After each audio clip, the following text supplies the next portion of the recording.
To introduce a friend of mine, Margaret, who is also a co-host to the podcast. Yeah, I'm sorry, I already forgot the name of your own It's podcast. okay. It's called First Impressions Podcast. The First Impressions podcast. I would highly recommend it for any of you Jane Austen fans, or even some of you lightweights like me. It's such a really fun podcast to listen to.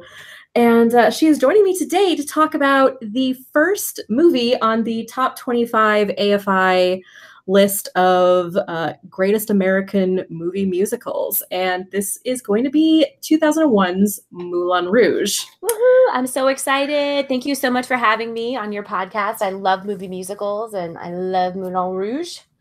So I'm excited. Oh my gosh. And you know what? We were actually supposed to record this last week, but of course, because I never actually recorded a Google Hangout before, we had so many technical difficulties.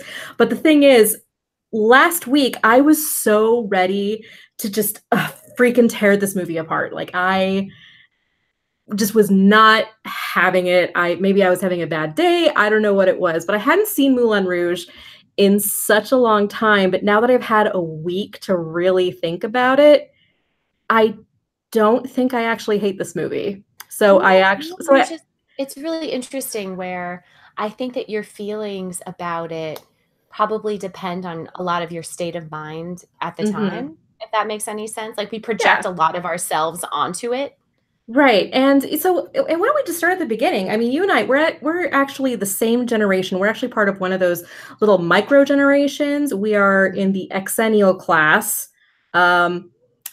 We were right at the very, very dawn of the millennial generation, but we're not as cynical as our older siblings. We don't destroy things that are beautiful like they do. Right. So it's one of those things where like we're just as sarcastic as they are, but we genuinely think that we can course correct humanity on some level. I hope so. I don't know. I'm definitely becoming more cynical as I get older, which is probably not how that's supposed to work. But no, I kind of agree with you there. But and we also live outside of Washington, D.C., so we're kind of on the front lines here. But so that being said, you and I both were either in college or just entering college when this movie first came out. Yes, it was 2001. So I was 21. What time of year did it come out, Katya? Do you remember? I remember it came out on my 18th birthday. Oh my gosh. Yes, it came out on June 1st, 2001. Okay, so I was in the summer between, excuse me, my junior and senior years of college. So I actually did not see it in the theater. I specifically remember when it came out, I thought it looked fucking insane. I hope I can swear on your podcast. I thought it looked insane. Everybody I knew who was into theater went and saw it and loved it, but I actually didn't see it until it came out on DVD later. Mm-hmm. And I remember I did love it the first time I watched it. I'll be honest, I could not wait for this movie to come out. I remember reading Entertainment Weekly, because that's what you did back in the day, kids. You had to read the fanzines. Yeah. And I remember just looking at all the sneak peeks and the photos of the costumes and reading the interviews with Nicole Kidman and Ewan McGregor. And I just could not wait for this movie. It just sort of tickled that sweet spot for me because I was a theater nerd. I was in the choir and I was just so ready for this movie. I was ready for some good old-fashioned Hollywood magic to sweep me away. And then I had a really bad summer vacation, basically, and that vacation literally ruined the movie for me for a number of years. So what happened was, again, I saw it on my birthday in June. School was still in session, so I had fun. I left really confused, though. But it was one of those things. You left the theater? I left the theater confused because another thing, my dad, who's actually the guy who got me to love movie musicals, he raised me on TCM. I mean, I'm legit thinking about getting like a TCM logo tattooed somewhere on my body. I watched that channel so often and it influenced my life quite a bit. But so I love watching old Hollywood musicals, and he and I actually would watch Entertainment Tonight together Oh my to get the God. right. Remember That's so Entertainment sweet Tonight? though. Yeah, so he and I would watch this show every night after the news, and we would just get the lowdown on everything. And one of the reasons why I was so excited for this movie was that they would show them filming the can sequence. And I remember Baz Luhrmann talking about the filming, and he was like, "Oh, this dance is so dangerous. We have to be so careful doing it because people have literally died doing this dance." Oh my God. And you would see like the camera, like the Entertainment Tonight people's camera is where you were viewing this from, and you would see like this far shot of them shooting these lines of these beautiful can dancers kicking like 40 miles per hour all the way up to their heads. And you're like, yeah, they're gonna clearly take somebody's head off if they do this wrong. Like, this looks amazing. I And I really can't shouldn't be surprised that Baz Luhrmann engages in hyperbole. Like, I don't know why it's surprising. I mean, that's basically, he makes like the film version of hyperbole. So that shouldn't be so shocking. Did you see The Great Gatsby? I mean, yes. Oh my. Anyway, so I remember my dad and I being like really psyched to see this movie. And we walked in there, and I just remember the can sequences being really disappointed because of all the jump cuts, and we'll get to that later. Oh, but yeah. And I have some very specific thoughts about those, but I just remember my dad and I coming out, we're like, what was that? Like, was that a joke? Yeah. Was that just a really expensive joke that we just watched? And then before I could really digest it and want to re-examine it later on, I went on a vacation through Europe. It wasn't a vacation, actually. It was a choir trip with my high school choir. And these girls would sing Lady Marmalade over and over and over and over again on the bus. And I was like rocking back and forth. I was so crazy. I'm sorry. It's like them and every other American girl at the time, right? Yeah, and also NSYNC just dropped. What album was that? It wasn't Bye Bye, was it? But I don't know. I'm not be able to help you out on that one. You're on your own. I did not. I think I was literally the only girl in my choir that wasn't into boy bands. And that's not even like, I was too cool for it. Like, I just didn't dig them. And I remember I was there on the bus with my CD player trying to listen to Portishead of all bands while this is going on behind me. And we were literally on the bus for hours a day, and I was quietly losing my mind. So I do remember being obsessed with the soundtrack. I'll be honest, I listened to that soundtrack a lot. Oh, it's so, and watching the movie again, I was just like, why don't I listen to the soundtrack more? I mean, when we go through the movie, we'll get to all these thoughts that I had while I was watching it. But the soundtrack is the way that I love mashups. So all of the mashups that he does, I just, really love it. And were you a fan of his other movies before you saw this one? Well, the thing is, so I actually had not seen Strictly Ballroom, which was his first. Clutches My Pearls. No. I've seen it since then, but I did not see it at the time. I had not seen it at the time. I saw Romeo and Juliet because I remember I was in 8th grade when that movie came out. Every single person in 8th grade saw that movie. Everybody who was in high school and middle school ran out and watched that movie in the theater. This was just before peak Leonardo DiCaprio. Yeah, that wasn't even peak Leo. We didn't get to peak Leo till Titanic. Which was like a year later. So this was hard to imagine that like Romeo was not even peak Leo. No, like that was when people were just realizing, oh, he just might be the next teen idol. We'll see. And definitely was. And so I think a lot of people, maybe the youngins today, don't really understand exactly how big a star Leonardo DiCaprio was for every teenage girl in this country. I guess you could compare it to like Robert Pattinson when Twilight came out. Right. And I see Robert. He's not a terrible actor. He might claw his way out and get an Oscar one day, just like Leo. We'll see, though. Sorry, no hate, Robert Pattinson, even though I've never seen. He's Cedric Diggory. How can we hate on Cedric Diggory? Come on. anyway, so I remember seeing, and also my father was an actor, actually, and a Oh, theatrical director in his old life. Before he had a family, and then he started working for the man. But he was an actor and a Shakespearean scholar. He actually wrote his master's thesis on Macbeth and why it's probably one of the greatest examples of English literature ever written. So very much when we went to this movie, I was thinking, I guess my dad's going to tear this movie a new one. No, he came out. This is actually one of his most favorite cinematic adaptations of Shakespeare. Like he appreciates, because he says that every generation needs to inject a new energy into William Shakespeare. And the way Baz Luhrmann did it, like it was like raging MTV, basically. Yeah. I think that's fair.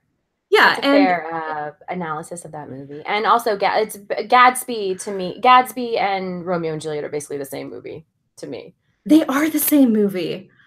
But of course, I think this is a bit of the point. Hold on. I will be right back. I'm going to turn on the AC and make sure that Alex gets the dog. Hold on.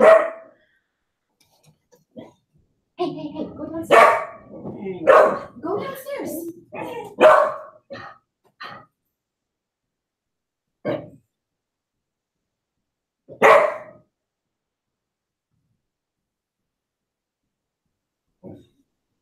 Go downstairs.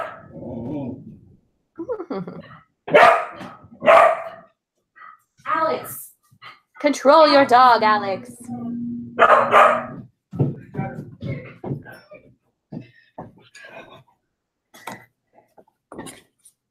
Oh my gosh, I'm so sorry about that. That's okay. You just be like, Alex, control your dog. Well, he said he was going to take her out for a walk, and he did not. Happened. Yeah. Yeah, and she's just going a little bit crazy because it's all quiet up here. Anyway, so when we really want to talk about Baz Luhrmann, though, you can't really go forward in this conversation unless we actually address what the Red Curtain trilogy is. Mm-hmm. Which, of course, Romeo and Juliet was the second edition into, because before, so when he talks about the Red Curtain trilogy, he says that these were a trio of films that he made that explored real life, not real life, the first real being REEL, as in like a film reel, right? And not real life, which is reality. And when he is Australian, right? Yes. And Strictly Ballroom is the first one. That film is just like straight on Australian, which is one of the reasons why it's so great. Yes.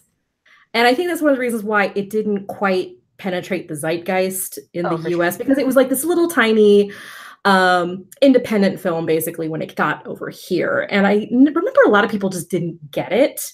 Like whenever I talked to people since then, they were like, it was a little over the top, wasn't it? I was like, that was the point. Honey, if you think Strictly Ballroom is over the top, you probably shouldn't watch Moulin Rouge. Oh, no. If you think Strictly Ballroom... he has a very surreal style, right? It's either like hyper real or very surreal. Well, exactly. He actually loved using highly stylized trickery. And he loved to examine absurdism. Right. Which you can very much see in all three of those movies. And he said each film actually had the same plot, but they all had different endings. Oh, that's interesting. So in all three of those movies, you have the lovers meet, circumstances try to pull them apart, they conceal their feelings from others, they sacrifice everything to be together. And the idea is that in all three of these movies, like, if you've never seen these films before, like, you're just flipping through the channels or you came in late to the movie, you aren't missing anything. Like, you understand who everybody is. They are very clear and recognizable from the moment you sit down. And you know archetypical characters. Exactly. And he did that on purpose. He wasn't trying to, like, examine anything new or create anything that was going to subvert the genre. He wanted to be very true to these old genres and these old tropes, because, you know, why you got to fix something that's not broke. So yeah. And also he wanted to do a different artistic theme in each film. So Strictly Ballroom, the theme was dance. Romeo and Juliet, he wanted to explore language and poetry. Mm. And when you think about Romeo and Juliet, like he did a lot of remixing and he would actually misplace some of the lines to sort of subvert what they meant. Mm. And then of course Moulin Rouge, he wanted to explore music and singing. Mm-hmm. That's So interesting. yeah, and the thing is, he was also before he went into movies, because Strictly Ballroom was his first film. That was his debut as a director and a filmmaker. So before that, he was actually known as a theatrical director. He had directed opera and a lot of high theater in like around the world. It wasn't just Australia. He worked in Europe and New York, and he was actually in Bollywood um, on a researching trip for a production of Midsummer Night's Dream. And so I can just imagine how absolutely gorgeous that was. Yeah, me too. So he was so again he was in India, and he took a break one night and went to a movie palace, and he claims there were about 2,000 people there. And even though the film was in Hindi and there were no subtitles, nothing was dubbed, he still understood everything. He was just taken by the visuals and the music. And he realized, you know what? I want to make a Bollywood movie, but like in the West. Yeah. And and I can just imagine what the pitch was. Like again, Romeo and Juliet just made bonkers amount of money, but then again, it's Romeo and Juliet. Everybody knows that property. So I can only imagine what the pitch was when he walked into 20th Century Fox and was like, "To I have a story for you." Oh no, it was exactly like the spectacular scene where they're trying to pitch the story to the Duke. And the Maharaja and the concubine, and then they're just like all running around with their hands up in the air, screaming to the acting out scenes to the producers who are just like, on the whole, I like it. And you know what? I would not be surprised if that's exactly what happened. Because actually, he doesn't really have a script when he saw the movie. Okay, that's interesting. I mean, he basically had an idea of what it was going to be about. He based it on La Traviata by Verdi, super famous opera. And a friend of mine who was really into opera actually told me, I remember one time, I was like, I need to get into opera. Would you recommend me going to go see this show, like one of those Fandango shows from the Met? And he was like, what's coming up? Verdi? And he was like, Verdi is for basic bitches. Oh, so, dang. So I guess my wanting to see whatever it was that was playing did not impress my friend. So anyway, so he had the plot idea where it was going to be a young aristocrat who didn't really have much money, falls in love with a courtesan, and then the two of them just try to make it work out before she tragically dies of consumption. So, he just sort of fleshed the plot around that idea. Mm-hmm. Tale as old as time. A tale as old as time. Yep. And so that's basically what the pre-production was. Oh, it took actually almost 2 years for them just to get the music together. First of all, gotta think about to all the songs. Oh yeah, the rights I'm sure were hell on earth, but Marius de Vries, the musical director of the film, he said it was, and I quote, "It's an all-consuming and exhausting experience working with Baz." So he said that that's how people describe hanging out with me, friendship with me, all-consuming and exhausting. So he had 2 years just to work on the music, and he kept saying with things, like for instance, he said of Like a Virgin that the whole business was just to reinterpret songs bravely. He says he had to reinterpret them bravely so that the first reaction from the audience is, oh, it's like a virgin, and then immediately followed by, my God, what have they done with it? Yeah, this is weird. I do remember reading an interview. I did not do any prep for this podcast. I left that to couch, of course, because that's my way. But I do remember reading years ago when the movie first came out, an interview with Baz Luhrmann, where they were talking about the music, and they said, why did you decide to, like with the Elephant Love Song, why did you decide to just kind of take all of these little clips? And he said, well, we sat down to write a love song and realized that everything we wanted to say had already been said in a much more eloquent and brilliant manner by Elton John and Paul McCartney and, all of these famous songs. It's like, well, why not just pull those? Right. And it's one of those things where I just remember when I watched this movie in the theater and with my dad, I remember every time they would say just a quick line from each of these songs, people would laugh. And I just remember thinking, this is a joke. This whole movie is a joke. But then you loved it, right? Because then I was like, oh God, so unoriginal. Can't they write their own songs? And then of course I was obsessed with the soundtrack, right? Well, me too. I jammed that soundtrack for a couple of years, actually. I had to fish it out because I haven't played a CD in a very long time, so I had to go find it.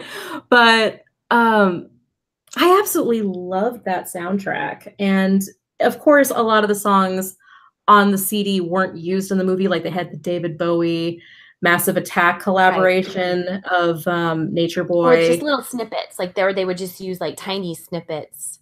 Right.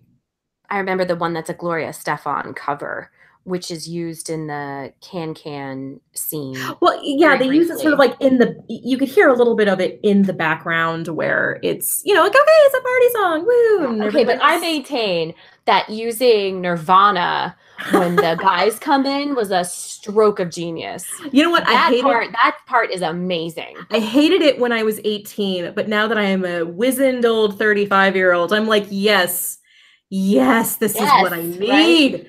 So it's funny that you said that because about how your view of this movie changes as you age changes, because I feel exactly the same way. And I think I told you, it's like when you watch Rent. When you're 18 and you watch Rent, oh my God, you love it. You're so into it. You'll line up for those free tickets. And then when you watch it in your 30s, you're like, get a job, you fucking hippies. Like, what's wrong with you? Pay your rent. Be an adult. Oh my gosh. And not even that, but like, okay, so this is my problem with the character Christian, of course, is that, so if we actually dive into the plot of the film, is that Christian comes from a very privileged background. Unlike a lot of the characters in the movie, he could literally just pick up and leave anytime he wants to. So it's easy for him to like want to live the life of a bohemian, right? Where he does. But that's what Satine really I mean, when he's saying, no, she's like, no, living on the street, that's bad. Like he doesn't know anything about real life. And I think that's probably what the movie is actually about, right? When he says, thank you for curing me from my ridiculous obsession with love. It's like actually transitioning into knowing how hard real life can be. And I don't think I really picked up on the fact that he was a white upper middle class dude when I watched it the first time, and that he could literally pick up and leave because his father said, I'm not going to support you living this ridiculous life being with a can girl. But of course that leaves the door open that he could just come back anytime he wants to. I don't think any of us in 2001 were very woke. No, that's because back then, so in the same year Save the Last Dance came out, and I remember being a teenager I was Is that the one where she was the ballet dancer and her mother died? Taye Diggs was teaching her how to dance street. Yes. And there was a line in there where, so she's having a conversation with the sister, and she's like, you got to like open those pretty blue eyes of yours and see the world around you. And she says, I don't see color. And I remember as a teenager going, yeah, that's a fair line. And as an adult, I'm like, oh, I roll. Girl. Well, it's like Ariel in Little Mermaid when she says, I'm 16, I'm not a child anymore. And you're like, shut up. It's like, you don't know anything. I was like, get a job. Then come talk to me. Go work in a fast food restaurant. Yeah, just look at the like how much the taxes are taken out of your first paycheck, and then you come back and apologize. But what I was gonna say is that I thought Moulin Rouge was gonna be like Rent for me, where when I watched it, I would just be eye rolling the whole time and I wouldn't enjoy it. And I still got completely swept up in it. I admit it. I did. And you know what it is, I think, about this movie is that it is basically a love letter to like a very old Hollywood sensibility. Like it's not really together, like say you're Singing in the Rain or American in Paris or something like that.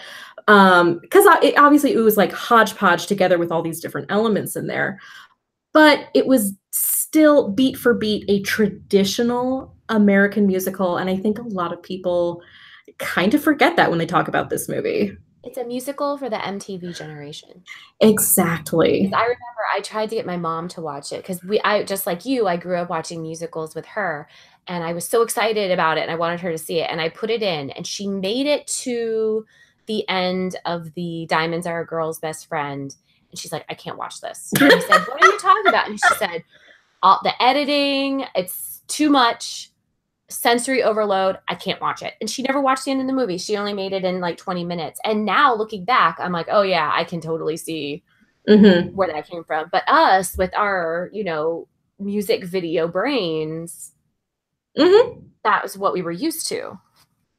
But and even now, though, it does seem very frenetic. Like it's just all over the place. Yeah, I still have a lot of issues that I am going to bring up when the actual review kicks off. I like the critical part. That's fun. Yeah.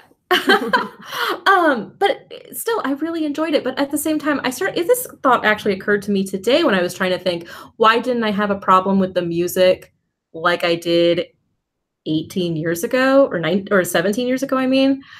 And I started thinking that it was definitely enough time has passed between now and all the songs that they use. Like if you think about, for instance, Irving Berlin, and he had like the same songs recycled over and over in all kinds of musicals and movies. Yeah. Back from the 30s on. And when I grew up watching these movies, I had no relationship to these songs. Like they were just in these movies. That's it. They had no like popular culture currency with me other than being in these movies. And I wonder if you talk to like a younger millennial or a Gen Z kid, if they sat down and watched this movie and they'd even know what the songs are. Right. Like their pop culture diet is very different from my own. So yeah, that's pretty depressing though. Like they wouldn't know that your song is actually an Elton John song or something like that. Right. Or that's like from Moulin Rouge, right? And you're like, oh my God, what's happening? Yeah. and I'm just thinking they would watch it as they would know it's a jukebox musical because they were told, and they would know that the styles aren't really gelling. So it's as if there were 100 different songwriters, because there were 100 different songwriters for this movie. And that's why everything sounds so disjointed, but they don't have any other relationship with the music. And because I haven't listened to so many of these songs in years, it didn't seem as jarring to me. That's so interesting. Let's find a millennial and kidnap them, and because I don't know any, and we'll do it like in A Clockwork Orange, where we like tape their eyelids open, and then we'll force them to give us their commentary as they watch the film. We'll just take the raw data. It's purely for scientific purposes. Absolutely. It's okay. I'm a lawyer. We can do it. I mean, if we can get them to sign the right paperwork, we can do it. Where do we go to find millennials? Like where the Apple bar? I don't know. They don't hang out at malls anymore. Oh, yeah, that's right. God, Margaret, get your head Sephora. In the game. Yeah, totally. We have to go to Sephora or like a bar, I guess. I don't really go to bars anymore either. Ugh, like we're old. We're old. Whatever. I can just drink at home. I can drink a $5 bottle of wine from Aldi in my living room. That's true. I mix my I mix my own cocktails. I don't pay those overcharged fees at the bar anymore. Right? The way I make my cocktails is like a full glass of vodka and a splash of lime, and that's a cocktail. Oh my gosh. So I think this is a good time. I think we got a lot of the actual commentary of the times out of our system. And I think we could actually start talking about the movie. don't you think? Let's. Okay, so of course the movie begins. I have to say, I do kind of like it when I see people playing with the logo. I kind of liked that they had this sort of insane little man conducting an orchestra, letting you know this is theater. You're about to experience something else that is other than a movie. And I really enjoyed that little touch there because that is Baz's sort of signal that you are going to enjoy something a little different. And you get this sort of frenetic energy immediately, but then the color drops. It's black and white. It's all scratchy. It's almost like a silent film. Right. And The John depressing Leguizamo intro. and John Leguizamo just sort of pops out of a rooftop and starts singing Nature Boy. Now, I will say, Nature Boy is actually my number one favorite song. Really? It's yeah, like because there's something I can never really put my finger on about that song, but I love that song, and I've listened to so many different covers of it. But of course, the Nat King Cole version is the superior version. Very closely tied though with the David Bowie version that's on the Moulin Rouge soundtrack. That's the one where it's "There Was a Boy." Yes. That one, right? Okay, yeah. Yes. And I think that's actually a really beautiful way to start it because if you actually listen to the lyrics, it's not a love song. It's sad. It's a very melancholy song, but he doesn't even sing about heartbreak. It's sort of the edges of heartbreak because it is about the narrator, the singer says he met someone who seemed wise beyond their years because they had been everywhere. And then the only bit of advice he had given him was the greatest thing you'll ever know is just to love and be loved in return. So it's like, this guy has seen some shit. And that is still the only thing he walked out of life is, love, man. It's the greatest thing. Yeah.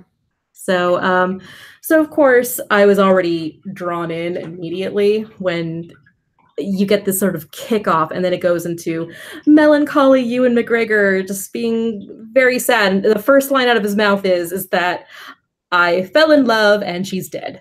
So, spoiler alert! Wow, thanks, Christian. Thanks for spoiling the movie for me. Can we just talk briefly, though? I know we talked about Zeitgeist already, but remember when Ewan McGregor was so hot? It was just the bee's knees.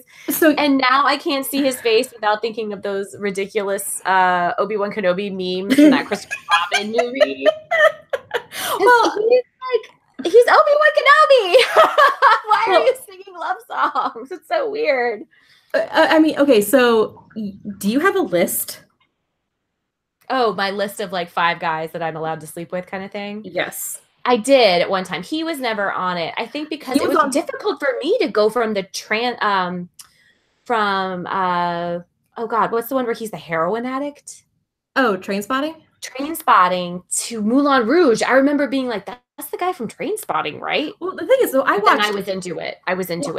Okay, but in the 90s, I was the indie chick. I would go out and find the really obscure videotapes that were imports from England. Yep. So, and those were Ewan McGregor. You were like, yeah. No, I would watch movies like Little Voice or The Velvet Underground, and or not, sorry, that's a band. The Velvet Goldmine, and those were the kinds of movies that I was watching, and I sort of thought myself as being a bit the cool girl for watching those movies. They were cool. Yeah, and of course, I liked Star Wars, and I hated the prequels, but I thought Obi-Wan Kenobi was the saving grace of those projects. His Sir Alec Guinness voice was spot on, always. Yes, but the thing is, so he was actually number one on my list. Okay, so, also Scottish, not a bad choice. No, I really dug the act when I remember when I first. Really started listening to him just in casual conversation doing interviews. I was like, yeah, I'm definitely digging this. But anyway, what was I going to say? I was going to say something else. Oh, right. This is actually about the Red Curtain trilogy, actually. So another one of the things where I said earlier that every one of those movies had the same plot, he actually introduced a hint at the beginning of all 3 because literally all three of those movies had the same exact plot, but different endings. So you had Strictly Ballroom, which had a happy ending. Yeah, that's why I like it the best. Because the opening shot is a crowd laughing and smiling, and the second film, Romeo and Juliet, you knew not a happy ending. You knew it was going to be a tragedy because of all the weaponry and the war that was going on. And the final film, of course, Moulin Rouge, where you just see the jump cuts of glitter and pomp over his saying, "My love is dead." Right.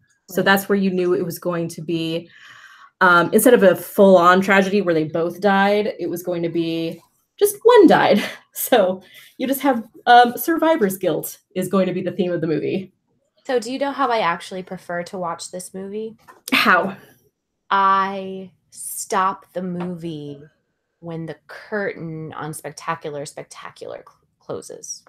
Oh, wow. That's actually because really there good. are two endings to this movie, right? There is the ending that occurs on the stage where the lovers are reunited and the bad guy's defeated and everyone's happy, and that's the happy ending. And then the curtain closes, and then there's the real ending where Satine dies and the Moulin Rouge falls apart and Christian is depressed and miserable. So I just like to stop it when the curtain closes because I like happy endings. But at the same time, though, like, all the build up through the movie, though, you know she's dying and she literally has just days left, if that. Yeah, but maybe they went to the country where the air is cleaner and her lungs opened back up. I mean, pulmonary tuberculosis, you never know. Maybe he dragged her back to Downton Abbey. I don't know. Yeah, you know. He flew her to Coruscant and they lived happily ever after. Yes. One of the things I really do like in the beginning, though, is the camera does this curvy trajectory through Paris, through that area where he is, and it ends up like in his room on his face when it's black and white, and it's seedy and everyone looks drug addicted. But then when he starts at the beginning, like goes back to when he first arrived and he's seeing everything with bright eyes, you see the exact same people, the exact same shots, but everyone's happy and bohemian and artistic. And I love that he chose to do that. It's kind of like what the reality was versus how Christian viewed everything at that time. Right. Well, like when you first set out on your own, like, you know, if you had a well-adjusted childhood preparing you for life, you leave very excited. You have a very optimistic view of the world when you set off. And I remember having very similar experiences when I first started college. So this was probably, I didn't realize that this movie was a primer because you just get this frenetic energy when everybody's happy, because when he sits down and he's like, I am getting ready to type. I want to write about love. Oh no, I don't know what love is. And then that's literally when everything happens. People just are then a narcoleptic Argentinian fell through my ceiling. Yeah, and the thing is, like, I remember because again, I was going into my freshman year of college. I was living away from home for the first time, and when you're a freshman, that is when all the crazy happens because you don't know what you're doing and you're surrounded by people who don't know what they're doing. Drama. So you just moved into your dorm and you're like, okay, now what? I don't know where to hang out. And then you just have like this one charismatic person who has to introduce herself to everybody in the suite. And she's like, hey, guess what? We're going to go downstairs and we're going to have a little mixer. And I'm like, oh, I didn't know there was a mixer. Yeah, I'm just making one up right now. And then that's where, and then you just like all these people and everything's crazy. You can't remember who all you met until months later you run into somebody and you're like, oh wait, didn't we meet that first night? And what's going on? I can't remember anything anymore because I think I drank a little too much. So, and I sort of want to look at it that way. Like, he is in the college dorm, basically, in this. Everything's new and exciting. Yes, and he is meeting all these artists that they're going to be his new best friends forever. This is going to be great. So, and I am kind of like thinking it that way. And for anybody out there who is just starting out in college, I want you to write me back if you're actually having this reaction, if this is exactly how you experience, because this is how I experienced it.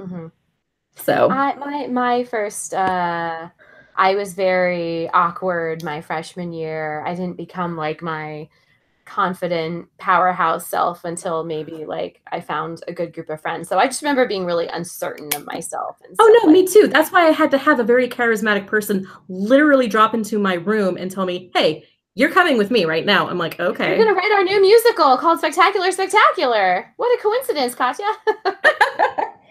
So, yes, that's actually exactly what happened. Actually, no, it was funny because my second day on campus, I was wearing one of my theater T-shirts that I had designed for Midsummer Night's Dream at my high school, and this girl came running up to me saying, "I reviewed your production of A Midsummer Night's Dream for the Cappy Awards. Do you want to come sit at my table?" And she and I are still Wow, friends. that's awesome. So, yeah, because theater people can spot each other from a mile away. It's true. We just look for the most weirdest people in the room. Hmm. That's how we know.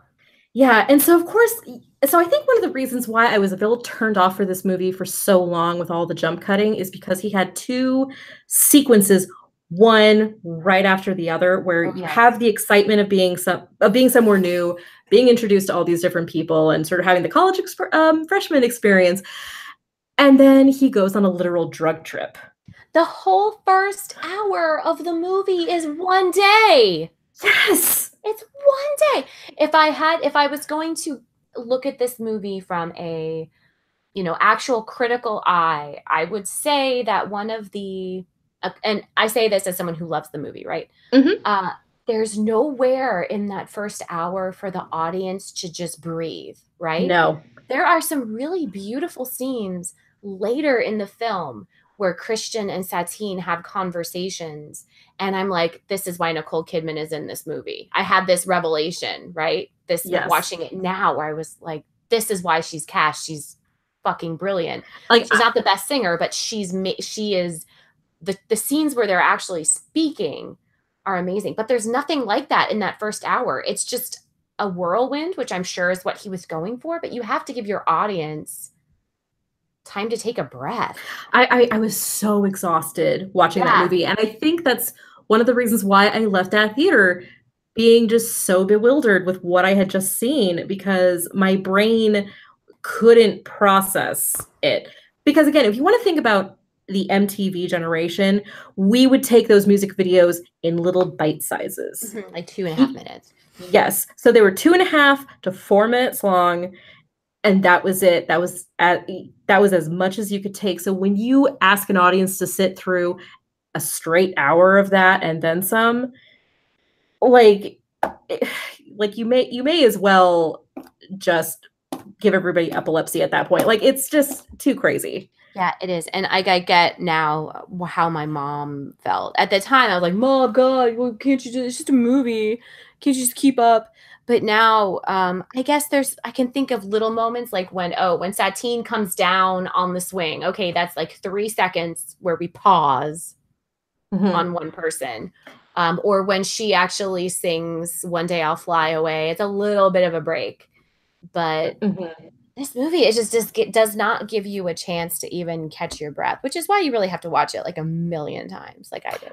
Right. And again, I hadn't seen this movie in a very long time. I think partially for that reason until last week when I saw it for the first time in years. And then I remembered, oh, I don't actually hate this movie. My brain wasn't used to this kind of filmmaking yet. It's like you have to sit down and be ready to watch this movie. Yes. You And can't just be like, oh yeah, it's not like 27 Dresses or something where it's like, oh, this is on. I think I'll watch this now for the 100th time. You have to be like committed to watching this yes. movie. Yes. And also, I don't think it was a very good idea because my dad rented the John Huston Moulin Rouge right before we went to go see this movie. Oh. Which I actually also watched last week because I was like, hey, it's on YouTube for free. You sent me the trailer and I was like, what is even happening? I like Zsa Gabor was in it. Gabor. But of course, it's an entirely different movie. It is nothing like the musical guys out there. But I recommend just watching the trailer so you get a flavor of what they were going for. So when you actually look at that movie, it is literally just 20 straight minutes of Toulouse-Lautrec sitting down and just watching people watching at the Moulin Rouge, and you get the flavor of the Moulin Rouge and all the dancers and the singers and all the personalities. And Yeah, that sounds boring. well, the thing is, when I think about it, it's actually very similar because it is just this nonstop entertainment spectacular that is going on, and then you just follow his very sad, lonely walk home in the dark, and then the rest of the movie is just this very sad, melancholy biopic. So it's a little bit similar in that it's just showing is very showy at the beginning of the film. But of course, I don't think anybody ever intended for that. It's just, if you call your movie Moulin Rouge, you just want to get straight to the Moulin Rouge. Why not? Yeah. I want to see some petticoats and some knees kick in. Yeah. If you're going to call this movie the Moulin Rouge. So I actually did a little bit of research just for some general Moulin Rouge trivia. It takes it's like 70 yards of fabric just to make one of those dresses. Oh, really? They must be really heavy. Yes, but they look amazing when you high kick. For sure. They look amazing. For sure.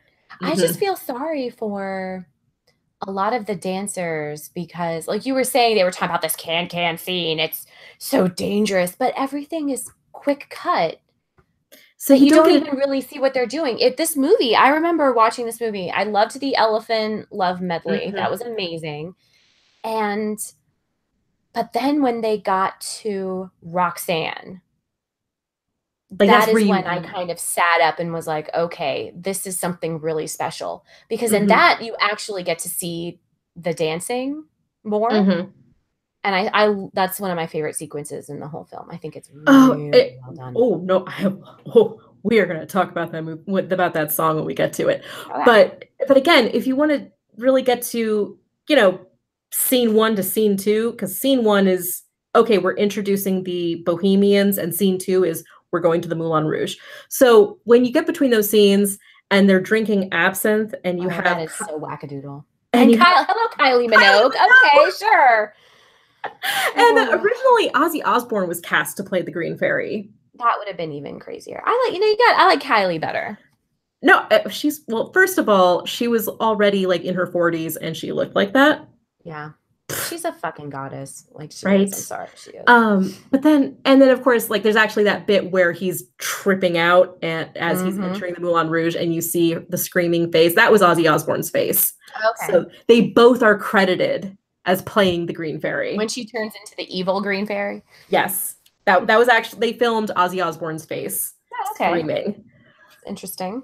I was just wondering if you had recognized that, because that was, I think, right when he was becoming famous for his reality show at the time. Oh God, yeah. I didn't recognize it as I was watching. I think everything flew by so quickly.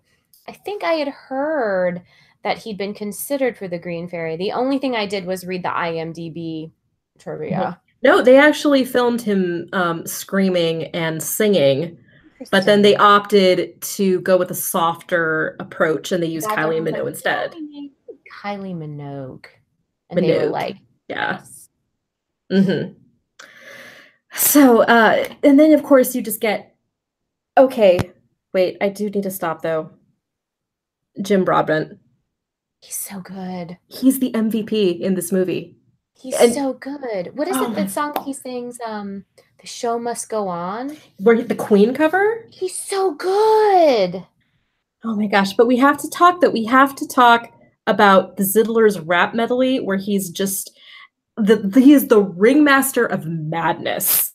Yeah. And he is keeping the show on track. And anytime he feels there is a dip in anybody's energy, and recognizes there's something wrong going on with his star, he's like, okay, we're gonna do the hoop-de-doo. No one's a better ad-libber than no one's better at ad-libbing than him.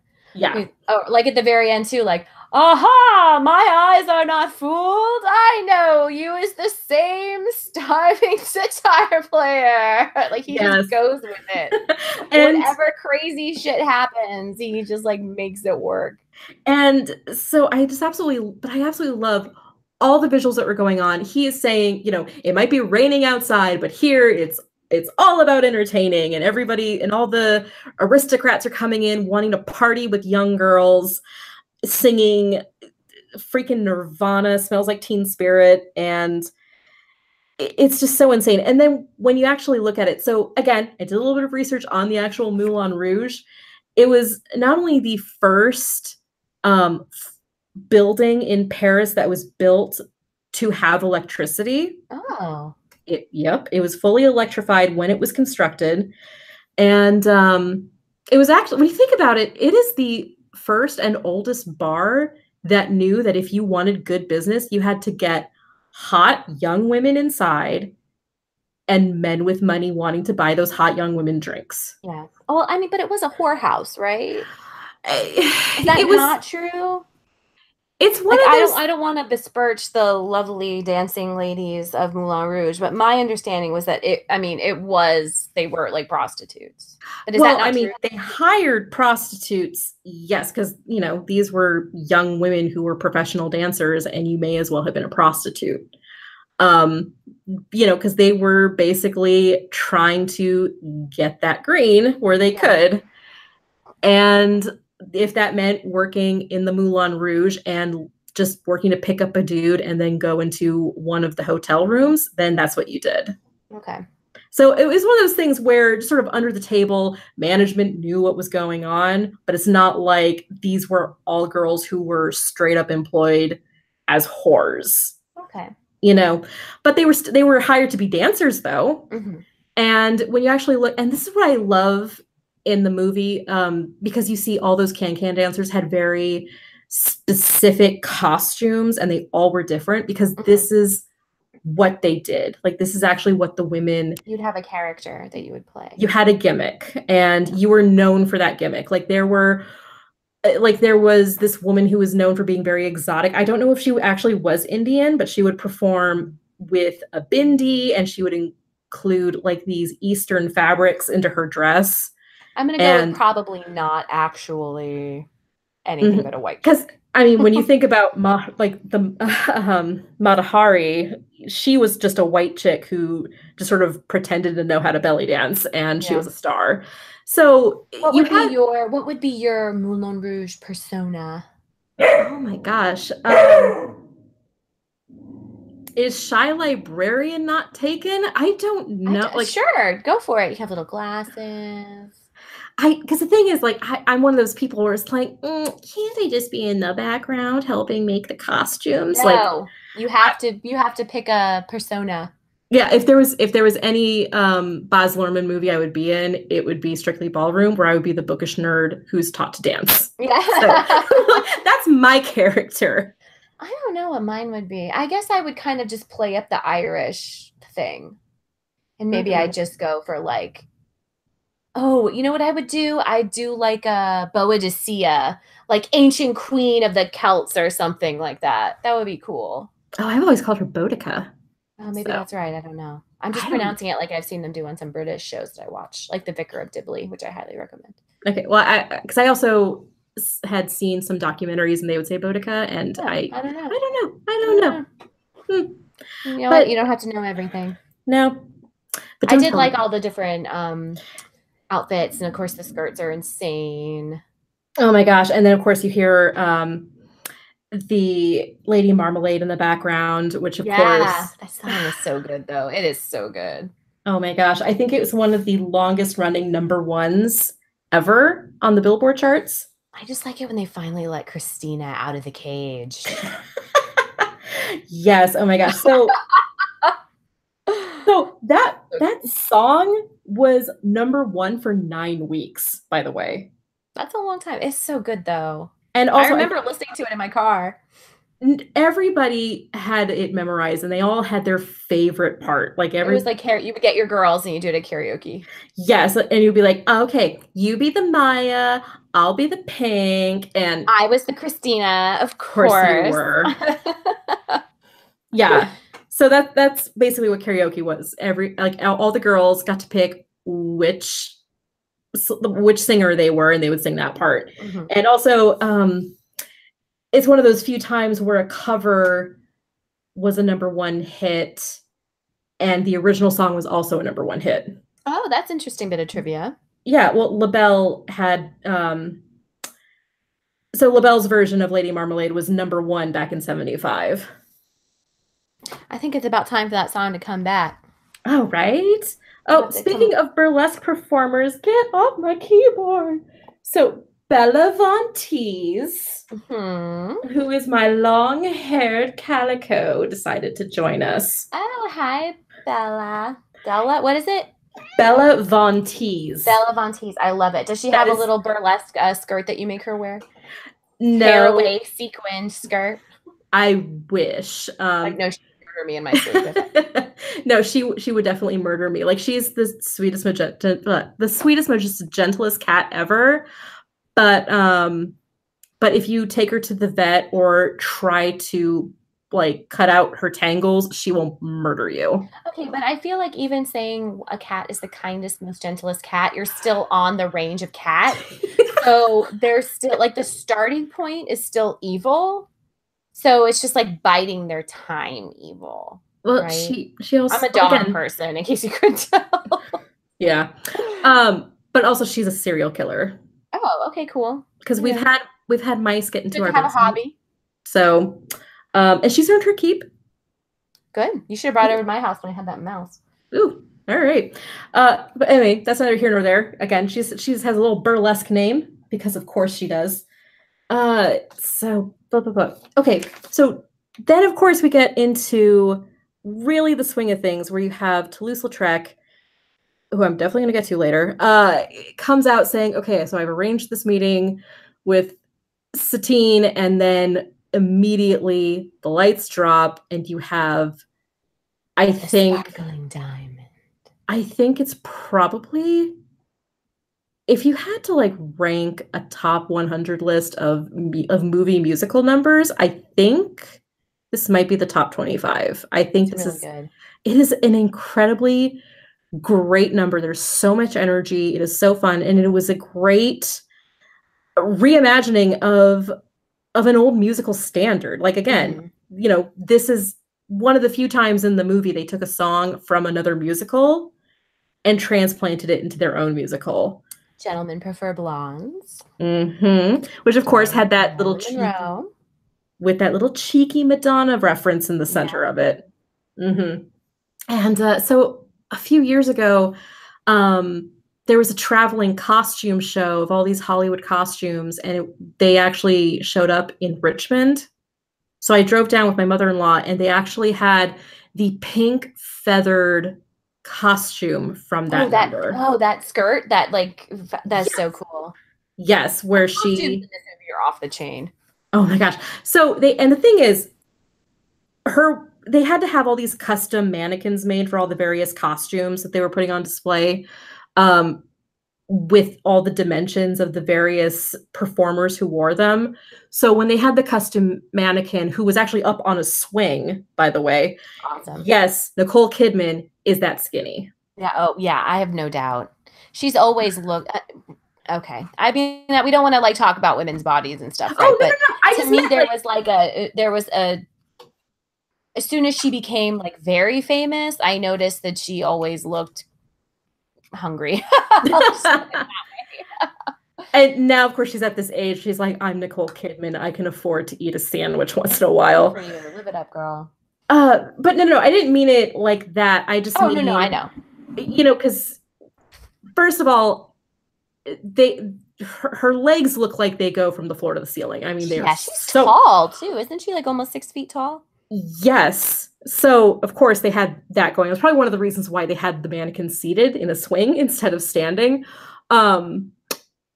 And it's just more like she has these very otherworldly dimensions to her, which I think she's like really a fairy queen. She and Kate Blanchett are just to me like fairy queen women. Yes, and they're so like Bob and Titiana, Oh my God, I just like came up with an amazing idea for a movie.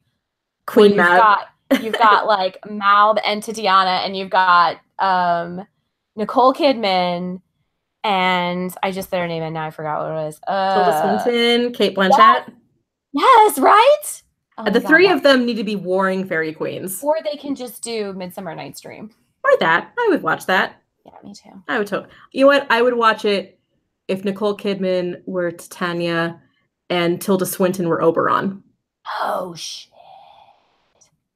I'll watch anything with Tilda Swinton. We all would. That's true. True facts. True facts. But Anything anyway, with Tilda but Swinton. and again, like, so like 2 seconds later when she's actually in the elephant and she's wearing that little black negligee with the stockings that go up to her hips, you're just like, oh my God, this woman was finely crafted by the hand of God. Like, Yeah. for Okay, but real. favorite Nicole Kidman costume from this movie is for me is Oh, the red dress. yes. She only wears it for like 30 seconds. I Her don't even third think. costume change in one night, or like her fourth costume change in one night. That red dress, I think, is No, stunning. that was her third. Okay, so she appears in the blue leotard with the little matching top hat. Then she changes on the dance floor Into the pink. into the pink thing with the feather boas, and I'm gonna see if I can find that photo and share it later. Of so it's the pink thing with all the boas hanging out the butt, which is a really fun costume. Then she changes into the red dress because she's getting ready for her supper date with the Duke. But And then she puts on the black one 2 seconds yes! later. Yeah, I Yes! never And I really was like, understood that. Marie is like putting her in the corset, but then in the next scene, she changes behind the screen. I don't know. and I'm thinking, did Christian even get to see that red dress? That was Well, he does amazing. because she's wearing it when he comes back. Oh, And they do their love medley. oh yeah, you're Because right. she has it on at Fly Away. Yeah, no, you're right. I completely forgot. So she has like 6 costume changes in one night. It's not just 3. It's like, girl, just take a nap. You need it. Again, like all of this happening in one night is just insane. Like there's just you're like a ball in a pinball machine with this movie. I know, and like I think that's one of the reasons why I can't seem to stay on track with this conversation because it's like, look, so much is happening, and we haven't even finished the night. Well, that's So, my fault too. no, it's just a fun movie to talk about, and of course, yeah. it's just all these strings of the conversation going everywhere. So then, of course, we get into this probably one of the most ridiculous performances I've ever seen, where she is trying to seduce him, I guess. Oh yes, yes, yes, yes. But she's Good money barking. help. But she's barking like a Yorkie and rolling around in this bed, and I'm like, okay, so I've never been a sex worker before, but does this work? I think she's just trying to figure out what So the interesting thing about Satine, and I will give her credit for doing this, is that when she turns it on in terms of acting, she's clearly trying to find out like what, should I be like shy violet or like smoldering tigress, and so she's trying to figure out what he likes. And so he's being super weird, so she responds by being super weird. And then later when we actually see her talking to him as herself, she's a completely different person. Right. And again, so if we go back to the first costume change where she's on the dance floor and you get to learn what her motivations are, where it's like, okay, we want to turn the Moulin Rouge into a legitimate theater. You're going to be a star. You're going to be the next Sarah Bernhardt. And she's like, yes. A real actress. Yeah. And with that amazing close-up before she does like that weird twitchy thing and gets back to changing the costume. But that's Baz doing his quick cutting and editing. So there's I just need to collect my thoughts for a second. So you get this whole motivation right up. That's really all her goal is that she just needs to get the money so that she doesn't have to be performing in a bar anymore, is what the ultimate goal is. Yeah, I like the way you put that. And not that that was a bad thing. The Moulin Rouge was like the hot spot, and there were actual, on occasion, they would have like these special exhibitions of performances coming in. I think with the exception of the time that the place burned down, and then it burned down in 1915. And of course, that's what happens when you're the first electrified building in Paris. And then, of course, they had a number of renovations over the past century. So basically, there was only ever one time the Moulin Rouge had ever closed, and that was to do a private performance for Queen Elizabeth. Oh, wow. So this basically was like if you were a performer and you got the Moulin Rouge gig, you were pretty set. So I it's imagine at the time, though, I mean, I can extrapolate from what she's saying. She's mhm, looking for maybe like legitimate legitimacy. theater. Yeah, and being able to show her face and not have people call her like a whore in public kind of thing, you know? Mm. But at the same time, like there were women who found legitimacy through the Moulin Rouge, usually by marriage. Like, of course, Yeah. Well, I'm referring to the Moulin Rouge of the of the movie, movie where, right? Like yeah, in it's the basically movie, it is a they're bordello. It all is a prostitutes. bordello with a kickin' night scene, Yeah. basically. Um, so yeah, I think they're just really playing with the whole courtesan angle. But then again, this is based on La Traviata, and the whole plot of that again was a courtesan just trying to make things work out with her broke aristocrat. So You know, we all have our problems. yeah, but again, so if we get back to the whole weird barking like a dog, being weird, trying to figure him out, and then he just breaks out, I think, in this most gorgeous love ballad, and that is where I think the audience begins to sigh in relief because Yeah. yes, things aren't as frenetic. They actually get to have a nice long shot for a change. The cuts are, in essence, cut down, and he gets to actually sing this really lovely ballad. And it turns into a very traditional, almost Gene Kelly, Fred Astaire dream sequence. I love that song when the moon singing the opera comes Oh my gosh, in. It's who so was beautiful. that? Oh, is it Pavarotti? Was it No, no, Pavarotti? no. I think he was already Was dead, he wasn't dead? he? We all I, frantically Google. yeah, I'm just gonna pick up my IMDb app real quick.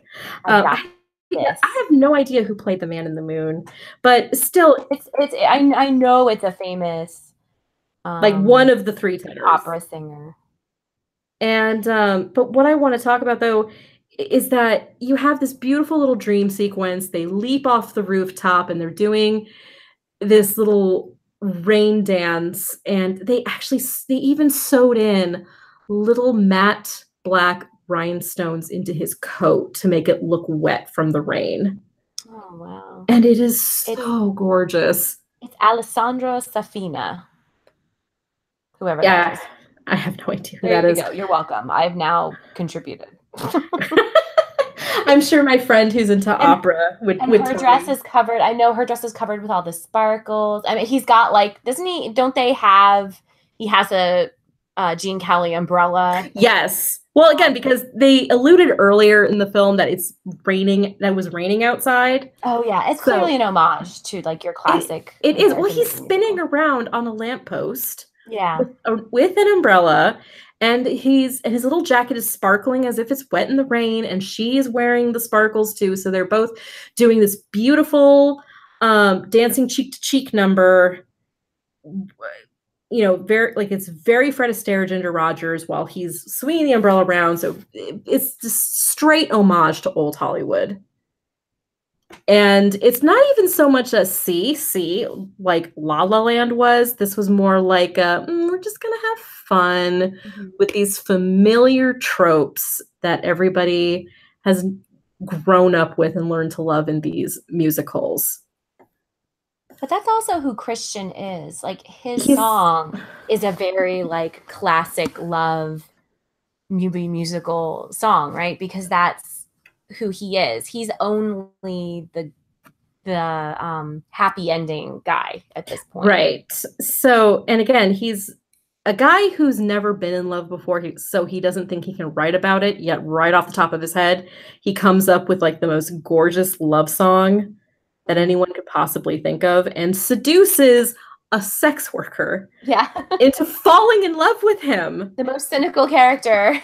Yes, like again, she comes in because when he reintroduces himself to her honestly later, like she's the whole cynical half of the elephant love medley. There's no way, 'cause you can't pay. Yeah, and so it's just a really lovely idea that he gets this woman to fall in love with him just through the power of a rock ballad. Even though it's not a rock ballad of Elton John, but still. I like the idea of a hair band coming out saying, "See, it's possible." Yeah. Yeah. But of course, the action picks up then finally when we see the real Duke comes in and she realizes, oh no, there was a huge mistake and I better perform like this whole French door comedy and try to get this guy out before he's spotted. But Sabine is so good, Oh, right? she's Like fantastic. she and Ziegler are a great team Yeah, because because he they knows both what's up. get Like, the job done. yes. He's like, this is a really important gig that we can't mess up, but also at the same time, you got your entertaining to do, so we'll just try and get this guy outside real quick. And then, of course, we get into Spectacular Spectacular, which is insane. It is so insane. And again, like we were saying before, it is the whole, this is exactly what they did to sell the movie. Yeah, it's a pitch. I'm sure it's how Baz Luhrmann pitches his movies. Baz Luhrmann showed up with Carrie Walker, the woman that plays like the evil can-can dancer. So I don't know anything about her, but she's literally only in like 4 movies, and 3 of them are this. Okay, they must be Strictly Ballroom in Australia. Like BFFs, right? Because like the way she was featured in this film, I'm like, he likes this actress a lot. He knows her, and he likes her. She only has a few, like 4 credits on IMDb, and so this leads me to believe that she is in theater. So and again, his background being in opera and stage performance, so he very likely just knows her through there. And that they're very good friends in Australia because she's another Australian performer. And so I liked the idea that it was him, Carrie Walker, and Marius DeVries just walked into a producer's office and they just did this number. Yeah. Verbatim. Like, that's just how they sold the movie. Yeah. I'd buy that movie. And then you have the Bohemians coming in, who all stand for, what is it? Love, truth, love. Yeah, love. Yeah. And doesn't one of them have a Doctor Who scarf? The piano player? Yes, and I love remember. That. I can't remember who plays him, but he's like in nothing. Although he's one of those guys who looks familiar. Like, you feel like he's very. I think he's like a character actor where we've seen him in a lot of things. I didn't recognize any of his credits though. Oh, okay. Maybe he just looks like every other bald white dude. Moby was big at the time. Come on. Oh my God, he does look like Moby. Good call. I was wondering if that was kind of a Moby joke, actually, when they did this. Kind of like Moby. So, okay, but you know what? Maybe this is a good time to get into what is bohemianism. Oh, yeah, okay. Because we didn't talk about this, and this was actually another one of the reasons why I was kind of over this movie before it even had a chance to really take off. Because, so in relation to that bus trip from hell that I was on, so again, you had Moulin Rouge, well, really Lady Marmalade being sung over and over and over again. At one point, we actually drove through the Czech Republic because we were on our way to perform in Prague. I thought you were going to say you drove off a cliff. Like, in my dreams, we drove that bus off. Yes, actually, I think I did dream that at one point, and it was a good dream. Yeah.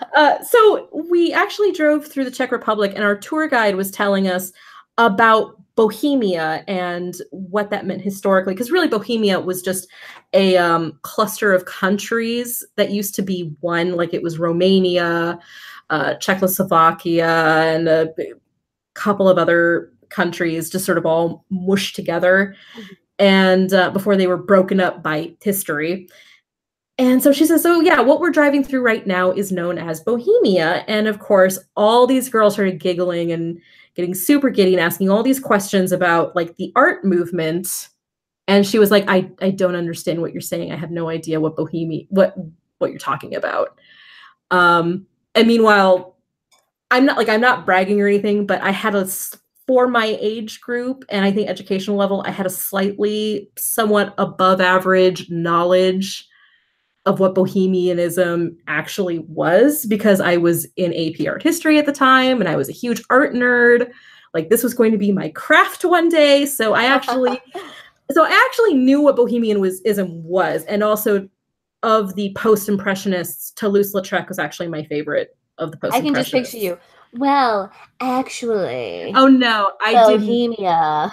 I did not well actually this. I was like, I'm just not even going to interject myself with this. I am just going to turn on a Tori Amos CD. Oh, okay, yeah. I was that girl. So, but still, okay, so this is the definition of bohemianism. It's not Bohemia, like I just said, which is Right. like a collection of countries. So what bohemianism was and sort of these bohemian ideals has nothing to do with Bohemia. And so what that was that in this very poor area of Paris was where the artists could afford to live. Right. And a lot of the poor people who lived there were, guess what? They were Romanians and Czech immigrants. And so they referred to themselves as Bohemians. So when you had the artists moving in and they were living amongst this sort of ghettoized population, they were like, well, we're going to be Bohemians as well. We're going to wear the clothes, we're going to eat the foods, and we're going to drink the cheap wine that they drink. And it was basically hipster culture. Yeah. Oh, yeah, that's a great way of putting it. Yeah, and so you have these artists coming in, and of course, eventually they price themselves out of their own neighborhood because, that's what happens. That's what you do. Well, it happened in Alexandria, it happened in Brooklyn. Anywhere artists come, like move in because it's cheap, they eventually make it too cool for them to afford to live there anymore. So you had these people like Toulouse-Lautrec, who's actually quite rich. So when we talked white privilege earlier, he's one of those characters who could also move out anytime he wanted to. He was actually an aristocrat, but he actually had money. Oh, interesting. Yes. And he didn't need to sell his paintings. He liked selling his paintings because he liked getting the respect as being an artist, but he didn't have to. Unlike other people he was hanging out with at the time, like Renoir, who was like, yeah, I kind of need to sell my paintings. He was also good friends with Vincent van Gogh, and he was like, hey, Vincent, why don't you move to the south of France with Gauguin? I think you guys would get along just fine. So that was actually going on. So you had these artists who, they were the ones who were spouting off this sort of romanticized nonsense that had nothing to do with the local population that they were living among.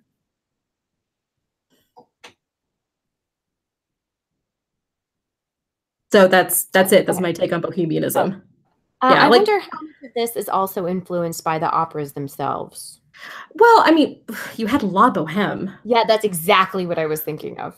Which was also one of the influences of this film, obviously. Right. So, yeah, because you had the composers, they were hanging out with all the artists, they were living in the same neighborhoods. So, obviously, this affected their work quite a bit, and which is why we have some of the most recognizable musical art in the world from this period. And did you see the movie Midnight in Paris that came out a few years ago? Yes, the Woody Allen one. Yes. Yes, I really liked that. I have issues with Woody Allen. Let's just put it out there for the audience. We have some serious issues with Woody Allen as a man.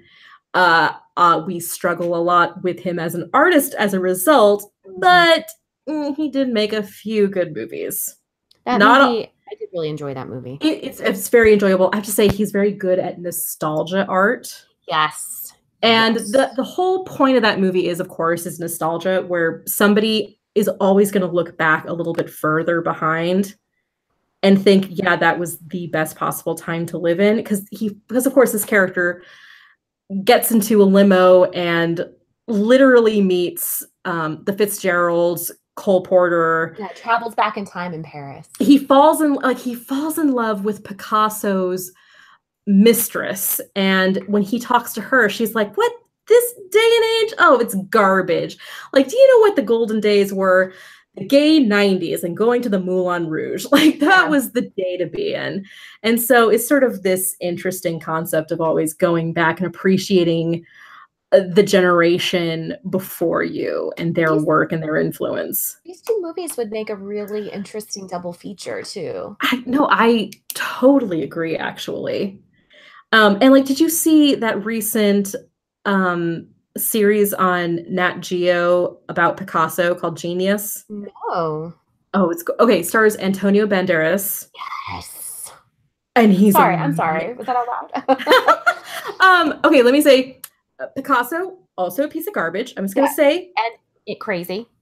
s- hugely misogynistic, very much so. But it was a very good series, I will say, and it definitely cast the women in his circle as being crazy because of him and not him breaking up with them because they went crazy. Like, no, he literally drove women insane. So, but there are sequences in that movie in the young years where it's like, yes, if you want to know what bohemianism looks like, it is him living in this ratty little studio, Yeah. trying to make ends meet, and then buying the cheapest wine and throwing birthday parties to mock people. It is it is actually a really wonderful peek in history if you know nothing about 20th century art movements. I'll have to check it out because I Yeah, don't really know anything about 20th century art movements. or at least the first half of the 20th century. I know Andy Warhol. Well, of course, That counts for something, right? Like the soup can. I got that. of course, he died before the whole soup can thing. Yeah. So, Whatever. yeah, All these but basic garbage people making good art. It's not fair. Can't we get some nice people to make art? right. So then, of course, you have Christian and the Bohemians sell spectacular, spectacular, being the Bohemians they are, and this is where things, of course, take off because then you have the Elephant Love Song medley, and it's bonkers. There are It's so good though. I there are know. 12 unique songs in it. So good. It is schizophrenic, and at the same time, I adore it. Yeah, right? He's trying to how do you convince someone to fall in love with you? Like, oh, okay, you use the greatest songwriters of the 20th Yeah, century. yeah, you do. So let's see, what do we got? We got some Sweet. We got Sammy Fain, Joe Cocker, The Beatles, Kiss, Phil Collins, U2, Wings, David Bowie.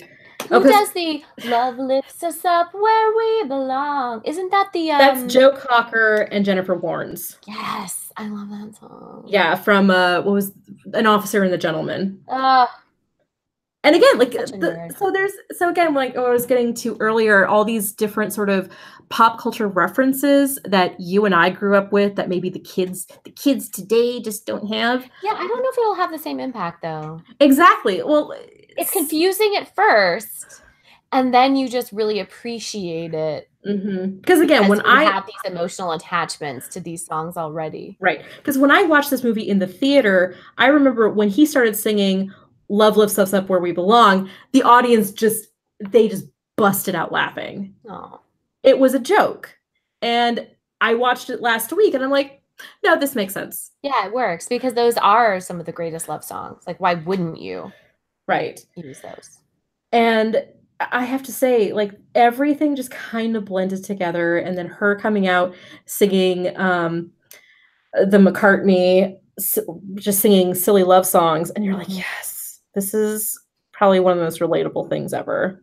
Okay, so I was sitting there watching this movie last week, and like I said, I totally fell under its spell again when they did "I Will Always Love You" and the camera was spinning around and the starburst fireworks and I got chills all over. I did. I admit it. I'm a sucker. I'm a sucker for love songs and movie musicals, and it was like just this ultimate magic moment, right? Exactly. And then of course, like that little button at the end, almost like a little bit of sugar glitter on top of the love song Sunday. They just sprinkled in a little bit more of Your Song by Elton John again. So good. Now I want to go listen to that or watch that scene again. I actually watched it on YouTube right before I started getting ready to do this. So it I'm was gonna do fresh it in as my soon as mind. we're done. It's like peak Moulin Rouge, that number. I Okay. really think that's the defining song from the musical, Hmm. for good I or mean, ill. it is the centerpiece of the story for sure. And it's probably, I think, the most memorable number. Yeah. No, I think it depends on who you ask, Yeah, actually. well, every person's different, but when I think of the movie, that's definitely what I first think of. Hold on a second. Alex wants to ask me a question. I'll cut this out later. What? Did you wrap it up? Or are you still going? I'm still going. Okay. We're like Oh, halfway through the Alex. movie. Oh. Okay. Okay. Well, I figured Sorry. we'd probably go till 9, so we can try to stay a little more focused if you want. Yeah. We'll stay a little bit more focused. I won't go more into bohemianism and art movements. And I think at this point, because We'll so appreciate much, that. let's be honest, so much happens in this first hour, Yeah. like we can kind of breeze through it because you have these other numbers which kind of gloss over a bunch of things, even within the plot of its own film. I'm going to be And completely honest with you. I had forgotten that The Show Must Go On and Like a Virgin. well, they're not on the original. They're not on the primary soundtrack. They Maybe were that's on why I didn't even remember they were in this movie. right. And like I just remember being so absolutely stunned when Like a Virgin started in that total showboy number. And I was like, what is this movie? And he's being really creepy, right? I Like know. he's being super creepy. She's confessing. Jim Broadbent, MVP. Genius. I love him. So, and the thing is, and it is like the most Broadway thing in the whole movie, and I Oh absolutely God, and like the unapologetically super love gay it. guy dancers in the background just make me laugh. I love them so much.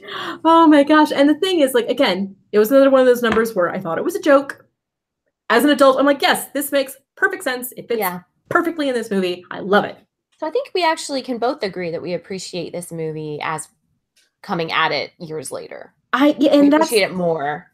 Yeah, I think we were the wrong age. Maybe not the wrong age. Obviously we're the MTV generation. It's just I think we needed to step back a little bit for it to age better. Well, we were the right age to buy the soundtrack and love the music and the look of it, but not necessarily appreciate it for what the kind of art and story he was trying to tell. Exactly. I mean, you and I absolutely were part of the reason why Lady Marmalade was #1 for 9 straight weeks. Yeah, man.